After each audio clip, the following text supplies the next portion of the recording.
Hello दोस्तों। तो आज हम इस लेक्चर में कास व्याधि के बारे में डिस्कस करने वाले हैं। कास बोले तो क्या रहता है? कफ, खांसी। कास का एग्ज़ाम में एलक्यू लॉन्ग आंसर क्वेश्चन पूछा जाता है।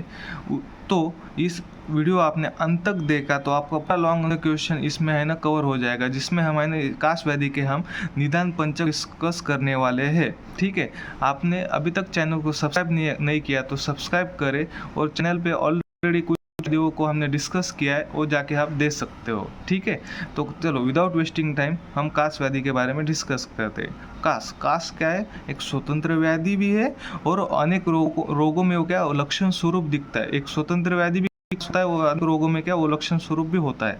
ठीक है, इसकी निरुक्ति, कास की निरुक्ति क्या है? कसनात कास। कास की निरुक्ति क्या है? कसनात कास। ठीक है, अभी इसके है ना परिभाषा देखते हैं। आप सभी को मालूम है कास है ना प्राणव स्त्रोतस व्याधि है। प्राणव स्त्रोतस व्याधि है। ठीक है, कास क्या है? प्राणव स्त्रोतस व्याधि है। इसमें क्या प्राणवायु और उदान वायु की दृष्टि रहती है। ठीक है, इसमें क्या होता है, पहले प्राणवायु का प्रकोप हो जाता है। वो प्रकोपित प्राणवायु क्या करता है? उदान वायु को प्रदुष्ट करके है ना कास उत्पन्न करते हैं। ठीक है, तो इसके हम अभी परिभाषा, इन सबको मिला के हम इसकी परिभाषा करते हैं। ठीक है, स्वप्रकोप कारण से प्रकोपित होकर प्राणवायु, म्हणजे प्रकोपित हुआ प्राणवायु क्या करता है? उदान वायु से मिलकर, म्हणजे उदान वायु से प्रदुष्ट करके फूटे हुए कास के पात्र समान शब्द, यानी कि आवाज निकलते हुए है ना कफ पित्त सहित मुख से बाहर निकलना, इसे हम कास कहते हैं। क्या होता है? प्रकोपित होकर प्राणवायु उदान वायु से मिलकर उसे प्रदुष्ट करके मुंह से फूटे हुए कास के पात्र समान शब्द, म्हणजे आवाज निकलते हुए ना मुंह से बाहर निकलती है प्राणवायु, उसे हम कास कहते हैं। ठीक है, तब अब हम इसका है ना निदान देखते हैं। निदान बोले तो कारण हेतु जिसकी वजह से कास होता है। धूल अति मात्रा में सेवन करना, शीतल रुक्ष भोजन लेने का, वात प्रकोपक आहार विहार करने से, अति व्यायाम, अति मैथुन आदि कारण, मलमूत्रादि वेग धारण करना, ये इसके है ना सब है ना कॉमन ये हो गए, निदान हो गए। ठीक है, चलो अभी है ना इसके भेद देखते। इसके है ना कास के है ना 5 प्रकार है। कौन से? वातज कास, पित्तज कास, कपच कास, क्षयज कास और शतज कास। ये दोन याद रखो, क्षयज और शतज। क्या एग्जाम में है ना यही दोनों है ना लास्ट में याद नहीं आते। ठीक है, तो भेद इसके क्या 5 प्रकार है? वातज कास, पित्तज कास, कपच कास, क्षयज और शतज कास। ठीक है, अभी देखो हम है ना कास व्याधि के है ना संप्राप्ति देखते हैं। देखो इसमें क्या हम निदान सेवन करने के बाद क्या होता है? परिभाषा देखो, निदान सेवन से प्राणवायु दुष्टि हो जाएगी। प्राणवायु दुष्ट प्रकोपित क्या करता है? उदान वायु को प्रदुष्ट करता है। फिर वो प्राणवायु उदान वायु क्या करेंगे? प्राण स्त्रोतस में वेगवत गमन हो जाएगा। ठीक है, फिर क्या हो जाएगा? प्राणवायु उदान वायु साथ फूटे हुए कास पात्र समान शब्द आवाज निकलती हुए मुंह से बाहर निकलती है, उसे हम क्या कहते हैं? कास कहते हैं। ठीक है, अब इसके पूर्व रूप देखो। कास बोले तो क्या रहता है? कंठ।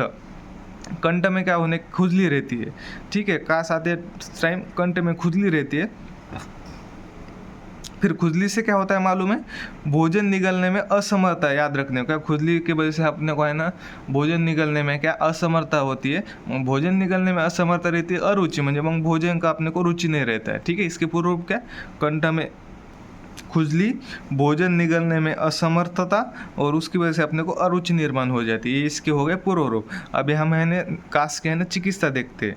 पहला पॉइंट क्या है? निदान परिवर्जन। मैंने आपको हर व्याधि में बताया कि कोई भी व्याधि की चिकित्सा लिखते हुए समय है ना पहला निदान परिवर्जन लिखने का। निदान परिवर्जन क्या बोलता है? हेतु का त्याग करना। जो हेतु कारण की वजह से है ना व्याधि होता है ना, वही हेतु का हम त्याग करेंगे तो क्या व्याधि कम होने में अपने को मदद हो जाती है। इसलिए ना सब व्याधि में चिकित्सा में पहला क्या? निदान परिवर्जन लिखने का। उसके बाद संशोधन, म्हणजे पंचकर्म करने का। क्या? स्नेहन, स्वेदन, पश्चात क्या वात के लिए बस्ती, पित्त के लिए विरेचन, कफ के लिए वमन। ये क्या हो गई? इसकी सामान्य चिकित्सा हो गई। तो अब हम इसकी विशेष चिकित्सा देखते हैं। देखो अब सामान्य चिकित्सा के बाद हम इसकी विशेष चिकित्सा देखते हैं, जिसमें हम हर एक इसका जो भेद है ना उसकी चिकित्सा देखते हैं। जैसे कि पहले वातज कास में देखो स्नेहन करना पड़ेगा, उसमें का घृत प्रयोग करने का, वातग्न औषधि सिद्ध घृत प्रयोग करने का। क्या करने का? वातग्न औषधि सिद्ध घृत प्रयोग करने का। देखो अभी वातज कास में है ना वात विबंध रहेगा तो क्या करने का? अनुवासन बस्ती देने का। वात विबंध रहेगा तो क्या? अनुवासन बस्ती देने का।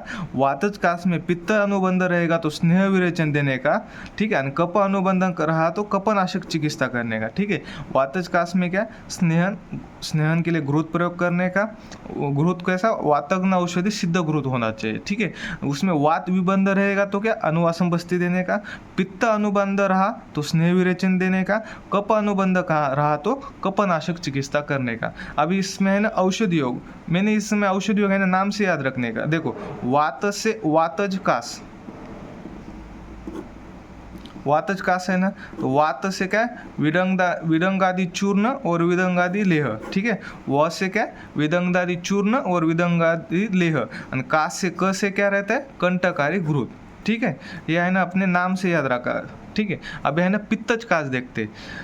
देखो पित्तज कास में ना कपयुक्त पित्त कास रहेगा ना, म्हणजे कप अनुबंध रहा ना, तो वमन कारक औषधि सिद्ध घृत से है ना वमन करने का, और उसके बाद पिया विलेपी का प्रयोग करने का। क्या, पित्तज कास में देखो कपयुक्त में कप अनुबंध रहा तो क्या करने का मालूम है, वमन कारक औषधि सिद्ध घृत से वमन करने का उसको, और उसके बाद पेया विलेपी का प्रयोग करने का। देखो कप अल्प मात्रा में रहा तो क्या, पित्त के लिए हम क्या, विरेचन, सिर्फ पित्त की चिकित्सा करने का, क्या विरेचन करने का, ठीक है। आणि पित्तज कास में कफ है ना गाढ़ा, म्हणजे गाढ़ा घट्ट रहेगा ना, तिक्त औषधि सिद्ध घृत से है ना वमन करने का, ठीक है। तिक्त औषधि सिद्ध औषधि से वमन करने का, ठीक है। अब है ना इसमें पित्तज कास में क्या, वृक्ष शीतल द्रव्य प्रयोग करने का, जैसे कि इक्षु रस, गोदुग्ध, मधुर शीतल द्रव्य यूज करने का रहता है। पित्तज कास में देखो कपयुक्त पित्त कास रहेगा तो क्या, वमन कारक औषधि सिद्ध घृत से वमन करने का, उसके बाद पेया विलेपी का प्रयोग करने का। कप वही अल्प मात्रा में रहेगा तो विरेचन नहीं करने का। वही कप पित्तज कास में कप गाढ़ा रहेगा ना, तो तिक्त औषधि सिद्ध से वमन करने का, ठीक है। और पित्तज कास में वृक्ष शीतल द्रव्य जैसे कि इक्षुरस, गोदुग्ध, म्हणजे यानी कि मधुर शीतल द्रव्य यूज करने का, ठीक है। ये हो गए पित्तज कास। पित्तज कास में औषधि योग क्या है, इसमें भी हम क्या करेंगे मालूम है, एक हिंट याद रखेंगे, पित्त में शक्कर देने का। पित्त में क्या करने का, शक्कर देने का। कैसे, पित्त से प से पिप्ल्यादि लेह, ठीक है। शक्कर से क्या, शर्कर आदि अवयव और शर्कर आदि योग, ठीक है। पित्त के कास को शक्कर देने का। पित्त यानी कि पिप्ल्यादि लेह, और शक्कर से शर्कर आदि अवलेह और शर्कर आदि योग, ठीक है। ये हो गए पित्तज कास की चिकित्सा। तो अब हम कपज कास के बारे में चिकित्सा देखते, ठीक है। कपज कास में क्या, देखो रुग्ण बलवान रहेगा ना, उसमें है ना वमन करेंगे, ठीक है। इसमें क्या, फिर उष्ण आहार विहार सेवन करने का। कपज कास में क्या, वृक्ष उष्ण आहार विहार करने का। देखो कपज कास में पित्त अनुबंध रहा ना, तो पित्तज कास चिकित्सा करने का, और इसमें वात अनुबंध रहा तो क्या करने का मालूम है, दो चिकित्सा करने का। यानी कप आर्द्र रहेगा तो वृक्ष अन्नपान करने का, कप वृक्ष रहा तो स्निग्ध अन्नपान करने का। देखो कपज कास में रुग्ण को बलवान रहेगा तो वमन देने का रहता है। इसमें क्या, रुक्ष्ण उष्ण आहार विहार सेवन करना पड़ता है, समझो। इसमें कपज कास में पित्त का अनुबंध रहेगा तो पित्तज कास जैसे चिकित्सा करने का, और वात अनुबंध रहा तो कप आर्द्र रहा तो वृक्ष अन्नपान करने का, और कप वृक्ष, हाँ आर्द्र रहा तो वृक्ष अन्नपान करने का, और कप वृक्ष रहा तो स्निग्ध अन्नपान करने का, ठीक है। ये हो गई कपज कास की चिकित्सा। अब कपज कास में है ना औषधि योग, तो कपज कास में औषधि कैसे अदा करें, कपज कास में दशमूल 100 साल जिएगा। क्या, कपज कास में दशमूल 100 साल जिएगा। देखो कपज से क्या, कंटकाली घृत, कास से क्या, कास मर्दादि योग, दशमूल से क्या, दशमूलादि घृत, ठीक है। 100 से क्या, 100 वर्चलादि घृत।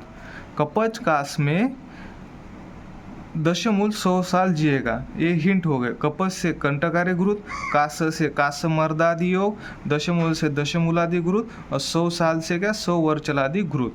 इससे क्या, देखो कंटकारी घृत, कासमर्दादि योग, दशमूलादि घृत, 100 वर्चलादि घृत। ये हो गए कपज कास की चिकित्सा। अभी देखते हैं शेष कास। देखो क्षय कास में क्या करने का, इसमें है ना क्षय हो जाता है, इसलिए क्या, भ्रूण चिकित्सा, जीवनीय घृत का प्रयोग करने का।